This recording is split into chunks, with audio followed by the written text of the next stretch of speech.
সুপ্রিয় দর্শক শ্রোতা, আসসালামু আলাইকুম ওয়া রাহমাতুল্লাহি তাআলা ওয়া বারাকাতুহু। শুরু করছি ফি নিউজ অনলাইন টিভির বিশেষ আয়োজন খোলাফায়ে রাশিদিনের তৃতীয় খলিফা হযরতে উসমান যুন্নুরাইন রাদিয়াল্লাহু তাআলা আনহু এর শাহাদত দিবস উপলক্ষে বিশেষ আলোচনা অনুষ্ঠান। আমার পাশে রয়েছেন আলোচক হিসাবে ঐতিহ্যবাহী দ্বীনি শিক্ষা প্রতিষ্ঠান জামিয়া আহমদিয়া সুন্নিয়া আলিয়া কামিল মাদ্রাসার সম্মানিত আরবি প্রভাষক, বিশিষ্ট লেখক ও গবেষক হযরতুল আল্লামা হাফেজ মোহাম্মদ উসমান গনি আল কাদরি মাদ্দাজিল্লাহুল আলী। আমি হুজুরকে ফি নিউজ স্টুডিওতে স্বাগত জানাচ্ছি। ধন্যবাদ। আমরা আজকে হযরত উসমান রাদিয়াল্লাহু তাআলা আনহুর শাহাদত দিবস উপলক্ষে ইসলামে তার যে অবদানগুলো রয়েছে এই সম্পর্কে আমরা হুজুরকে আলোচনার জন্য আমন্ত্রণ জানাচ্ছি। প্রথমে আমি হুজুরের কাছে জানতে চাই যে হযরত উসমান রাদিয়াল্লাহু তাআলা আনহু ইসলাম ধর্ম গ্রহণ করার পর হতে যতদিন পর্যন্ত জীবদ্দশায় ছিলেন অনেক অবদান রেখেছেন, ইসলামের অনেক খেদমত করেছেন। ইসলাম প্রচার প্রসারে বিজ্ঞ আলোচকের মুখ থেকে আমরা হুজুরের হযরত উসমান রাদিয়াল্লাহু তাআলা আনহুর ইসলাম প্রসারে খেদমতগুলো আমরা একটু জানতে চাই। বিসমিল্লাহির রহমানির রহিম। সম্মানিত দর্শক মণ্ডলী, আসসালামু আলাইকুম ওয়া রাহমাতুল্লাহি ওয়া বারাকাতুহু। আমি আজকে পি নিউজ অনলাইন টিভির ব্যবস্থাপনায় যারা রয়েছেন তাদেরকে আমি ধন্যবাদ এবং মোবারকবাদ জানাচ্ছি, যেহেতু যুগ উপযোগী একটা বিষয় তারা আজকে আলোচনার জন্য নির্বাচিত করেছেন। যেহেতু খোলাফায়ে রাশেদার অবদান মুসলিম মিল্লাতের উপর এত বেশি রয়েছে যে সমগ্র জাতি সারা জীবনও যদি তাদের শুকরিয়া জ্ঞাপনের চেষ্টা করেনও তারপরেও খোলাফায়ে রাশিদিনের দিন ধর্মের ইসলামের যে অবদান রেখে গেছেন তার কিঞ্চিত পরিমাণও কৃতজ্ঞতা জ্ঞাপন করে শেষ করা যাবে না। তো আমরা জানি খোলাফায়ে রাশিদিন বলতে আমরা চারজনকে বুঝি। হযরত সিদ্দিক আকবর রাদিয়াল্লাহু তাআলা আনহু, উমর ফারুক রাদিয়াল্লাহু তাআলা আনহু, হযরত উসমান যুন্নুরাইন রাদিয়াল্লাহু তাআলা আনহু, মাওলা আলী শের খুদা রাদিয়াল্লাহু তাআলা আনহু। তো সাধারণত চার খলিফার মধ্যে তিন খলিফার আলোচনাটা খুব বেশি হতে আমরা দেখি। তো ওসমান রাদিয়াল্লাহু তাআলা আনহু আলোচনাটা খুব কমই শুনি। এজন্য আমি এই পরিবারকে, পি নিউজ পরিবারকে ধন্যবাদ জানাই। হযরত ওসমান রাদিয়াল্লাহু তাআলা আনহুর শাহাদত দিবস উপলক্ষে ওনার কৃতকর্ম, ওনার অবদান, ওনার সফলতা সম্পর্কে, ইসলামে তার অবদান সম্পর্কে এই বিষয়টি নির্বাচন করার জন্য। তো কাকতালীয়ভাবে আমার নামটাও হযরত ওসমান রাদিয়াল্লাহু তাআলা আনহুর নামের সাথে মিলে গিয়েছে। তো আমি নিজেকে এই জন্য ধন্য মনে করেছি যে আল্লাহ তাবারক তাআলা যেন ওসমান রাদিয়াল্লাহু তাআলা আনহুর ফয়জ বরকত দিয়ে আমাকে ধন্য করেন দুনিয়া আখিরাতে। আমিন। হযরত ওসমান রাদিয়াল্লাহু তাআলা আনহু একজন সফল খলিফা ছিলেন। তিনি হস্তি বাহিনীর, যে বছর হস্তি বাহিনী আসহাবে ফিল বাইতুল্লাহ শরীফ আক্রমণ করার উদ্দেশ্যে এসেছিল, এর 6 বছর পরে দুনিয়াতে তশরিফ এনেছিলেন হযরত ওসমান রাদিয়াল্লাহু তাআলা আনহু। হযরত সিদ্দিক আকবর রাদিয়াল্লাহু তাআলা আনহুর দ্বীন প্রচারের মাধ্যমে তারই হাতে হযরত ওসমান রাদিয়াল্লাহু তাআলা আনহু ইসলাম গ্রহণ করেছিলেন। হযরত ওসমান রাদিয়াল্লাহু তাআলা আনহু ইসলাম গ্রহণের পর থেকে শেষ নিঃশ্বাস পর্যন্ত রাসূলুল্লাহ সাল্লাল্লাহু আলাইহি ওয়াসাল্লামের গোলামিতে, রাসূলুল্লাহর খেদমতে নিজের জান, মাল, ধন, দৌলত সবকিছু তিনি উৎসর্গ করে গিয়েছিলেন। হযরত ওসমান রাদিয়াল্লাহু তাআলা আনহুর ওনার একটা উপাধি, লকব, যেটা আমরা ওনার নাম নিলেই বলি থাকি যে যুন্নুরাইন, দুই নূরের অধিকারী। যুন্নুরাইন মানে দুই নূরের অধিকারী। তো এখানে যুন্নুরাইন, দুই নূরের অধিকারী বলতে কি বোঝানো হয়েছে এটা অনেকে হয়তো জানে না, অনেকে জানলেও সেটা অনুভব করে না। যেটা হলো রাসূলুল্লাহ সাল্লাল্লাহু আলাইহি ওয়াসাল্লামের দুই কন্যাকে হযরত ওসমান রাদিয়াল্লাহু তাআলা আনহু শাদী করেছিলেন। একজন হলেন রুকাইয়া রাদিয়াল্লাহু তাআলা আনহা, আরেকজন হলেন উম্মে কুলসুম রাদিয়াল্লাহু তাআলা আনহা। যদিও বা এদের সাথে আগে আবুল আহাবের 2 পুত্রের সাথে বিবাহ হয়েছিল, তারা রাসূলুল্লাহর যখন দিন প্রচার শুরু করেছেন, তখন তারা রাসূলুল্লাহকে এই দিন প্রচারে বাধাগ্রস্ত করার জন্য রাসূলুল্লাহর 2 কন্যাকে তালাক দিয়েছিল রাসূলুল্লাহকে হেনস্থা করার উদ্দেশ্যে। সেই সময় হযরত ওসমান রাদিয়াল্লাহু তাআলা আনহু রাসূলুল্লাহর কন্যা রোকাইয়াকে শাদী করেছিলেন। রোকাইয়ার ইন্তেকালের পরে হযরত উম্মে কুলসুম রাদিয়াল্লাহু তাআলা আনহাকে তিনি শাদী করেছিলেন। রাসূলুল্লাহ সাল্লাল্লাহু আলাইহি ওয়াসাল্লাম বলেছিলেন, আমার যদি 40 জন কন্যা সন্তানও থাকতো এবং একে বাদে দিগর, একের পরে এক মৃত্যুর পরে যদি আমি বিবাহ দিতাম, তাহলে সেটা আমি ওসমান রাদিয়াল্লাহু তাআলা আনহুকেই আমি আমার কন্যাদেরকে বিয়ে দিতাম। তো এভাবে হযরত ওসমান রাদিয়াল্লাহু তাআলা আনহু রাসূলুল্লাহর 2 কন্যাকে এখানে 2 নূর বলা হয়েছে। এখন আমি একটা কথা বলবো, যারা রাসূলুল্লাহকে নূর মানে না, কিন্তু আমরা ইচ্ছা হোক অনিচ্ছা হোক, জেনে হোক না জেনে হোক, বাধ্য হয়ে হোক, আমরা রাসূলুল্লাহর 2 কন্যাকে নূর মানতেছি। এখানে যারা রাসূলুল্লাহকে নূর মানে না, তারাও রাসূলুল্লাহর কন্যাকে নূর মানে। তারা হযরত ওসমান রাদিয়াল্লাহু তাআলা আনহুর নাম উচ্চারণ করার সময় যুন-নূরাইন শব্দটি উচ্চারণ করে। যেখানে রাসূলুল্লাহর কন্যা যদি নূর হয়, তাহলে তো রাসূলুল্লাহর নূর আরো আলা বালা, আরো উন্নত মানের নূর হবে। সুতরাং এই ওসমান রাদিয়াল্লাহু তাআলার নামের মাধ্যমে আমরা রাসূলুল্লাহ নূর হওয়াটাকে প্রমাণিত করতে পারি। আলহামদুলিল্লাহ। ধন্যবাদ। ধন্যবাদ। হযরত ওসমান রাদিয়াল্লাহু তাআলা আনহু ইসলামের প্রচার এবং প্রসারে এবং অনেক অবদান রেখেছেন, যে হুজুর এগুলা বলে গেছেন ধারাবাহিকভাবে। যেমন যখন তাবুকের যুদ্ধে ডাক এসেছিল, তখন তিনি এই 10,000 দিরহাম তিনি দিয়েছিলেন এবং 1,000 উষ্ট্রি মুসলমানদের যুদ্ধের জন্য দিয়েছিলেন। তারপরে বীরে রুমা, মদিনায় যখন পানির সংকট হয়েছিল, তখন বীরে রুমার জন্য তিনি 20,000 দিরহাম দিয়েছিলেন। এইভাবে প্রত্যেকটি মানে যুদ্ধ থেকে শুরু করে প্রত্যেকটি ক্ষেত্রে, শুধু বদর যুদ্ধ তিনি অংশগ্রহণ করেন নাই, যেহেতু মহান ইসলাম তাকে নির্দেশ দিয়েছিলেন। তার স্ত্রী রুকাইয়া, হযরতে রুকাইয়া রাদিয়াল্লাহু তাআলা আনহা অসুস্থ ছিলেন বিদায় তাকে বদরের যুদ্ধে যাওয়ার জন্য অনুমতি দেন নাই। হুজুর পাক সাল্লাল্লাহু আলাইহি ওয়াসাল্লামের এই নির্দেশনা মোতাবেক তিনি শুধু বদর ব্যতীত সারা জীবন যত আমি বলছি সে ব্যাপারটা আপনাকে সহযোগিতা করার জন্য, যে হযরত ওসমান রাদিয়াল্লাহু তাআলা আনহুর অবদান অনেক বেশি ইসলামী।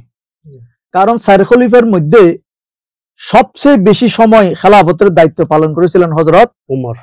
ওসমান রাদিয়াল্লাহু তাআলা, উমর রাদিয়াল্লাহু তাআলা আনহু খেলাফতের দায়িত্ব পালন করেছিলেন 10.5 বছর। 10.5 বছর। হযরত ওসমান রাদিয়াল্লাহু তাআলা আনহু 12 দিন কম 12 বছর। 12 দিন কম 644 থেকে 656 খ্রিস্টাব্দ পর্যন্ত 12 বছর, 12 দিন কম 12 বছর তিনি খেলাফতের দায়িত্ব পালন করেছেন। অর্থাৎ 4 খলিফার মধ্যে সবচেয়ে বেশি স্থায়ী দীর্ঘ সময় শাসনকাল ছিল, রাষ্ট্র পরিচালনা করেছিলেন হযরত ওসমান রাদিয়াল্লাহু তাআলা। তো যার শাসন যত বেশি লম্বা হবে, দীর্ঘ হবে, তার অবদানও তো সবচেয়ে বেশি হবে। আর আপনি যেটা বললেন আর্থিক অবদান, এই আর্থিক অবদানের কারণে তো তিনি রাসূলুল্লাহ থেকে জান্নাতের সুসংবাদ পেয়েছিলেন। আশারায়ে মুবাশশারা এটা তো আছেই। ওসমান রাদিয়াল্লাহু তাআলা আনহু একাধিকবার রাসূলুল্লাহ সাল্লাল্লাহু আলাইহি ওয়াসাল্লাম থেকে জান্নাতের সুসংবাদ পেয়েছিলেন। তন্মধ্যে রাসূলুল্লাহ সাল্লাল্লাহু আলাইহি ওয়াসাল্লাম বলেছিলেন, মান ইয়াহফিরু বিইরা রুমা, যে ব্যক্তি বীরে রুমা এই কূপটি খনন করে দিবে, ফালাহুল জান্নাতা, তার জন্য জান্নাত। ফাহাফারাহা ওসমান, হযরত ওসমান রাদিয়াল্লাহু তাআলা আনহু সেটা খনন করে দিয়েছিলেন। সুতরাং তিনি জান্নাতের সংবাদ প্রাপ্ত হয়েছিলেন। রাসূলুল্লাহ আরো বলেছেন, ওয়াকালা মান জাহাজা জাইশাল উমরা উসরা, জাইশাল উসরা মানে তাবুক যুদ্ধ, কষ্টের যুদ্ধ। এই কষ্টের যুদ্ধের মধ্যে যে ব্যক্তি সৈন্যদল প্রস্তুত করে দিবে, ফালাহুল জান্নাতা, রাসূলুল্লাহ বলেছেন তার জন্য জান্নাত। ফাজাহাজাহু ওসমান, হযরত ওসমান রাদিয়াল্লাহু তাআলা আনহু তাবুক যুদ্ধের জন্য এক বিরাট অবদান রেখে তিনি রাসূলুল্লাহর এই সুসংবাদ প্রাপ্ত হয়েছেন। এই হাদিসটা কিন্তু বুখারী শরীফের হাদিস। আপনি যেটা বললেন 20,000 দিরহাম দিয়ে হযরত ওসমান রাদিয়াল্লাহু তাআলা আনহু রাসূলুল্লাহর এই হাদিস যখন পেলেন, তখন হযরত ওসমান রাদিয়াল্লাহু তাআলা আনহু 20,000 দিরহাম দিয়ে মদিনা শরীফের যে মিঠা পানির অভাব ছিল, সেই অভাব পূরণ করার জন্য তিনি 20,000 দিরহাম দিয়ে একটা কূপ খনন করে দিয়েছিলেন, যেটাকে বীরে রুমা বলা হয়। সেটা করে তিনি রাসূলুল্লাহর সুসংবাদ, জান্নাতের সুসংবাদ প্রাপ্ত হয়েছিলেন। এবং তবুক যুদ্ধের সময় আপনি যেটা বলেছিলেন 10,000 দিরহাম রাসূলুল্লাহকে এনে দিয়েছিলেন এবং 1,000 ওষ্টি যোদ্ধাদের জন্য তিনি ব্যবস্থা করে দিয়েছিলেন। একটা ওষ্টি ওট বা ওষ্টি ব্যবস্থা করা এটা অনেক খরচের, অনেক টাকা পয়সার ব্যাপার ছিল। সেখানে 1,000 ওট দিয়ে তিনি সহযোগিতা করেছেন। এমনকি হযরত উসমান রাদিয়াল্লাহু তাআলা আনহুর এই অবদান দেখে রাসূলুল্লাহ বলেছেন যে মা দররা উসমানা মা আমিলা বাদাহু হাজিহি, উসমানের এই অবদানের পরে যে কোনো আমলে তার কোনো ক্ষতি করতে পারবে না। অর্থাৎ এই আমলটা আল্লাহর দরবারে এমন কবুল হয়েছে, রাসূলুল্লাহ এমন খুশি হয়েছেন যে ওনার যদি অন্য কোনো আমল নাও থাকে, তারপরেও এই আমলটাই তার জান্নাতের জন্য যথেষ্ট, আল্লাহকে রাজি করার জন্য, ইসলামের জন্য যথেষ্ট। এরকম অবদান তিনি ইসলামের জন্য রেখেছিলেন। মাশাআল্লাহ, আমরা চমৎকার আলোচনা শুনতেছি। এ পর্যায়ে হযরত উসমান রাদিয়াল্লাহু তাআলা আনহু তো অসংখ্য অবদান ইসলামের জন্য রেখে গেছেন। বিশেষ করে যে কোরআন সংকলনকারী বলা হয়, কোরআন সংকলক বলা হয় হযরত উসমান রাদিয়াল্লাহু তাআলা আনহুকে। এই উদ্যোগটি মূলত মুসলিম উম্মার জন্য ছিল। এই ফিতনার যুগে তো আমরা বুঝতেছি এটা রহমত। এই ব্যাপারে আপনার এই মতামত এবং গুরুত্বপূর্ণ আলোচনা। এটা শুধু আমার মতামত নয়, মুষ্টিময় কয়েকজন ওসমান রাদিয়াল্লাহু তাআলা আনহুর শত্রু বা ইসলামের বিদ্বেষ পোষণকারী ব্যতীত সমস্ত উম্মার একমত। এই যে হযরত ওসমান রাদিয়াল্লাহু তাআলা আনহুর একটা উপাধি হলো জামিউল কোরআন। এটা আমাদের খুতবার মধ্যে যে শেষ খুতবাটা দেওয়া হয়, সেখানেও তার নামের আগে জামিউল কোরআন, কোরআন সংকলক। এখন আসলে প্রকৃত কোরআন সংকলন করেছিলেন হযরত সিদ্দিক আকবর রাদিয়াল্লাহু তাআলা আনহুর আমলে, হযরত ওমর রাদিয়াল্লাহু তাআলা আনহুর পরামর্শে। ওটা করে হযরত সিদ্দিক আকবর রাদিয়াল্লাহু তাআলা আনহু ওই কোরআনটাকে রাসূলুল্লাহর বিবি হযরত ওমরের রাদিয়াল্লাহু তাআলা আনহুর কন্যা হযরত হাফসা রাদিয়াল্লাহু তাআলা আনহার কাছে সংরক্ষিত করার জন্য, রাখার জন্য রেখেছিলেন। কিন্তু হযরত ওসমান রাদিয়াল্লাহু তাআলা আনহুর আমল যখন আসলো, তখন দেখা গেল বিভিন্ন অনারবি এলাকায়, আজমি এলাকায় যারা আরবি সাহিত্য সম্পর্কে গভীর জ্ঞান রাখে না, হরকত ছাড়া আরবি কোরআন তেলাওয়াত করতে পারে না, তারা কোরআনকে ভুল তেলাওয়াত করা আরম্ভ করে দিল, যার কারণে অর্থের পরিবর্তন হয়ে যাচ্ছে। তখন এবং বিভিন্ন এলাকায় বিভিন্ন ধরনের কোরআন নিয়ে কোরআনের আলোচনা চলছে, কোরআন তেলাওয়াত করছে। সমস্ত সাহাবায়ে কেরাম হযরত উসমান রাদিয়াল্লাহু তাআলা আনহু আমলে যারা ছিলেন, তারা সবাই পরামর্শ দিয়েছেন হযরত উসমান রাদিয়াল্লাহু তাআলা আনহুকে যে আপনি এই হযরত হাফসা রাদিয়াল্লাহু তাআলা আনহার থেকে এটা আনিয়ে ওটাকে সাফিয়ে, এবং যেগুলো বিভিন্ন এলাকায় ক্ষুদ্র ক্ষুদ্রভাবে ভুল ভ্রান্তভাবে যেগুলো লেখা হয়েছে ওগুলোকে পুড়িয়ে, কারণ ওগুলো থাকলে তো অনেক সময় বলবে যে কোরআন এটা সহি ওইটা সহি, বিভ্রান্তের মধ্যে পড়বে মিল্লাত মুজাহাব মুসলমান। তো এক কোরআনের উপর যেন অটল থাকে, সেই জন্য হযরত ওসমান কিন্তু কাজটা একা করেননি, যদি বা দোষটা ওনাকে দেওয়া হয়। একটা কোরআন সংকলন বোর্ড, একটা বোর্ড ছিল, সেই বোর্ডের মাধ্যমে উনি কিন্তু হযরত আবু বকর সিদ্দিকের আমলের মধ্যে বোর্ডের প্রধান ছিলেন। তো আবার ওনাকে প্রদান করে এই দায়িত্বতে দেওয়া হলো। সে কারণে এটা এজমায়ে সাহাবা হয়ে গেছে যে কোরআন, অন্যান্য কোরআনগুলো যেগুলোর মধ্যে ভুল ভ্রান্তি আছে, যেগুলো নিয়ে মানুষ বিভ্রান্ত হবে, এগুলোকে একত্রিত করে হযরত উসমান রাদিয়াল্লাহু তাআলা আনহু যেটা যেখানে পেয়েছে সেগুলো সংকলন করে, সংগ্রহ করে এগুলোকে এজমায়ে সাহাবার মাধ্যমে পুড়িয়ে ফেলা হয়েছে। তো কোরআনকে এখনো যদি কোরআন পুরাতন হয়ে যায়, হয়তো তাকে ওটাকে পানিতে ফেলে দিতে হবে, না হয় মাটিতে দাফন করতে হবে, না হলে পুড়িয়ে ফেলতে হবে। যদি পুড়িয়ে ফেলাটা যদি অবস্থার পরিপ্রেক্ষিতে না হয়, অবস্থার অনুকূল না হয়, তাহলে মাটিতে পুঁতে ফেলবে, না হলে পানিতে ফেলে দেবে।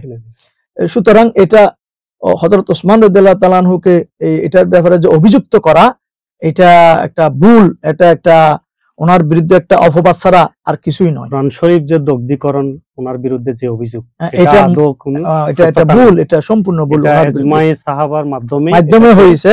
হয়েছে। এটা মুসলমান মিল্লাতের জন্য একটা কল্যাণের কাজ করেছেন, মানে একেবারে দয়া কাজ করে। যে আজকে আমরা এই ফিতনার যুগে যদি এইটা থাকতো বিভ্রান্তি, তাহলে আমরা মুসলমানদের মধ্যে দ্বিধা বিভক্তি আরো বেশি হতো। এতগুলো কাজ করার পরেও এখন আহলে হাদিসের কিছু লোকেরা বলতেছে যে বর্তমান কোরআনটা সঠিক নাই, এখানে বেদাত প্রবেশ করা হয়েছে, এখানে অনেক কিছু প্রবিষ্ট করা হয়েছে যেগুলো আগে ছিল না। কিন্তু ওসমান রাদিয়াল্লাহু তাআলা যদি ওই কাজটা না করতেন, তাহলে আরো না জানি কত ধরনের বিভ্রান্তি ফিতনা এই কোরআনকে নিয়ে সৃষ্টি হতো। আল্লাহ মালুম। আল্লাহ আমাদেরকে এই ধরনের ফিতনা থেকে রক্ষা করুক, সব জাতি, মুসলিম জাতিকে রক্ষা করুক, আমিন। যে মহান ইসলাম এই আলোচনা থেকে দেখা যাচ্ছে যে বিজ্ঞ আলোচক মহোদয়ের আলোচনা থেকে যে মহান ইসলাম হযরত ওসমান রাদিয়াল্লাহু তাআলা আনহুকে খুব পছন্দ করতেন, ভালোবাসতেন। আবার তেমনি ভাবে হযরত ওসমান রাদিয়াল্লাহু তাআলা আনহু ইসলাম এবং মহানবীর প্রতি ভালোবাসা ছিল।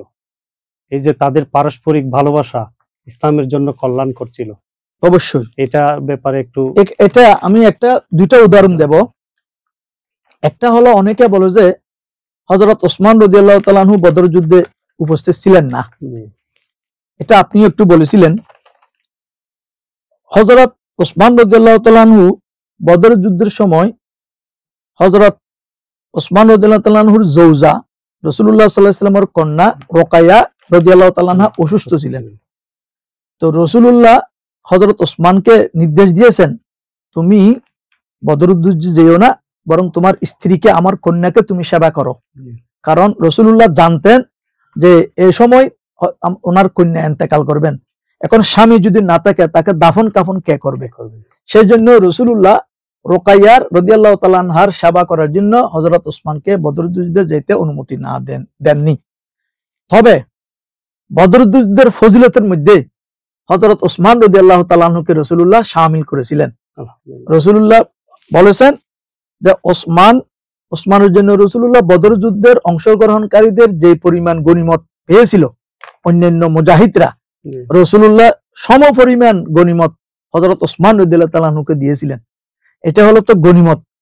আবার অনেকে মনে করবেন যে উনি গনিমত পেয়েছেন, সওয়াব থেকে কোনো বঞ্চিত হচ্ছেন কিনা। রাসূলুল্লাহ বলেছেন, না, হযরত ওসমান যুদ্ধে অংশগ্রহণ না করেও যুদ্ধ অংশগ্রহণকারীদের সম পরিমাণ গনিমত পাবে, সওয়াবও পাবে। এই জন্য আপনি দেখবেন, আমাকে আল্লাহ তৌফিক দিয়েছেন বদর ময়দানে যাওয়ার। সেখানে বদর যুদ্ধের অংশগ্রহণকারীদের একটা তালিকা রয়েছে। বুখারী শরীফ ও বদর যুদ্ধ সাহাবীদের আপনার তালিকা রয়েছে। সেই তালিকার মধ্যে হযরত ওসমান রাদিয়াল্লাহু তাআলা আনহুর নাম রয়েছে। সুবহানাল্লাহ। সুতরাং বদর যুদ্ধের ফজিলত থেকে তিনি বঞ্চিত হননি। আরেকটা হলো, অনেকে বলেন হযরত ওসমান রাদিয়াল্লাহু তাআলা আনহু বাইতে রিদওয়ানে উপস্থিত ছিলেন না। আসলে এটা না বুঝে অভিযোগ করা। তাও কিন্তু রাসূলুল্লাহ সাল্লাল্লাহু আলাইহি ওয়াসাল্লাম যখন 6ষ্ঠ হিজরিতে হুদায়বিয়ার সন্ধির মধ্যে উমরা করার জন্য যাচ্ছিলেন, হুদায়বিয়াতে গিয়ে কাফাররা মুশরিকরা রাসূলুল্লাহকে বাধাগ্রস্ত করলো। হুদায়বিয়া নামক স্থানে রাসূলুল্লাহকে যেতে দিলেন নাই। রাসূলুল্লাহ ওখানে অবস্থান করেছিলেন। সেখান থেকে রাসূলুল্লাহ হযরত ওসমান রাদিয়াল্লাহু তাআলা আনহুকে প্রথমে আসলে ওমর রাদিয়াল্লাহু তাআলা আনহুকে পাঠাতে চেয়েছিলেন রাসূলুল্লাহ। ওমর রাদিয়াল্লাহু বলেন, ইয়া রাসূলুল্লাহ, আমি এমন একজন প্রতিনিধি হিসেবে কাফের সম্প্রদায়ের সাথে আলোচনা আমি এমন একজন লোককে আপনাকে বলে দেব যিনি আমার থেকেও ভালো হবে। রাসূলুল্লাহ বলেন, উনি কে? হযরত ওমর বলেন, ওসমান রাদিয়াল্লাহু তাআলা আনহু। কারণ ওসমান রাদিয়াল্লাহু তাআলার অবদান কুরাইশদের উপর বেশি আছে, ওনাকে প্রেরণ করলে আপনার উদ্দেশ্য সফল হবে। ওনারা কাফেররা হযরত ওসমানকে সম্মান করবেন। তো রাসূলুল্লাহ হযরত ওমর রাদিয়াল্লাহু তাআলা আনহু পরামর্শ ক্রমে ওসমান রাদিয়াল্লাহু তাআলা আনহুকে প্রেরণ করলেন এই উদ্দেশ্যে যে তুমি গিয়ে কুরাইশদেরকে বুঝিয়ে বলবে, আমরা এখানে যুদ্ধ করতে আসিনি, আমরা শুধুমাত্র উমরা করব, তাওয়াফ করব, চলে যাব, মদিনায় চলে যাব। কিন্তু হযরত ওসমান রাদিয়াল্লাহু তাআলা আনহু যখন গেলেন, কাফেররা মুশরিকরা ওসমান রাদিয়াল্লাহু তাআলা আনহুকে সম্মান করেছেন ঠিক, কিন্তু রাসূলুল্লাহকে যাওয়ার অনুমতি দেননি। তখন তারা বলেছিল যে, ওসমান, আপনাকে আমরা সম্মান করি, আপনি যখন আমাদের এখানে মক্কায় এসেছেন, আপনাকে আমরা বাইতুল্লাহ তাওয়াফ করতে অনুমতি দেব, বাধা দেব না।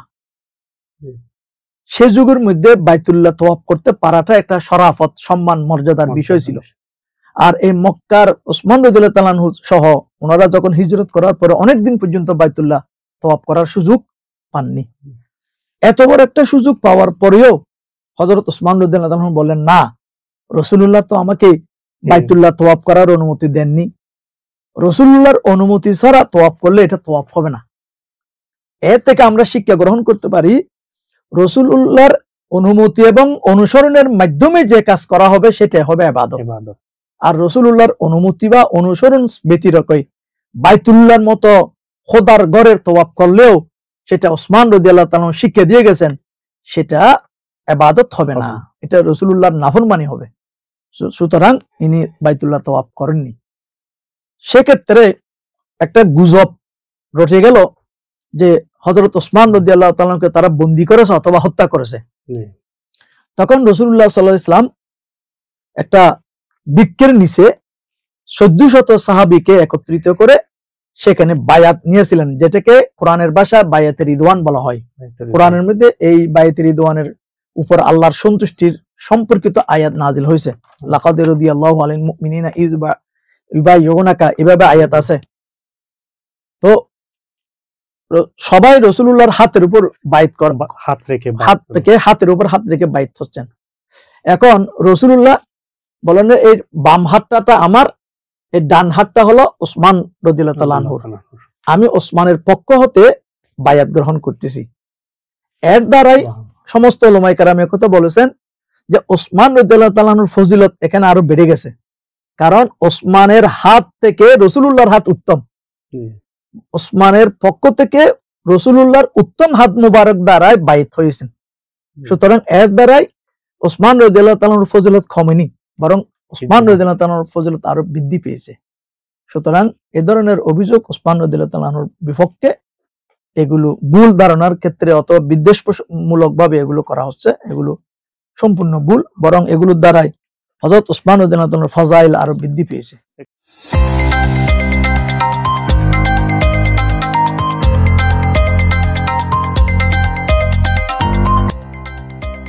সত্যের সন্ধানে নির্ভীক, P News TV।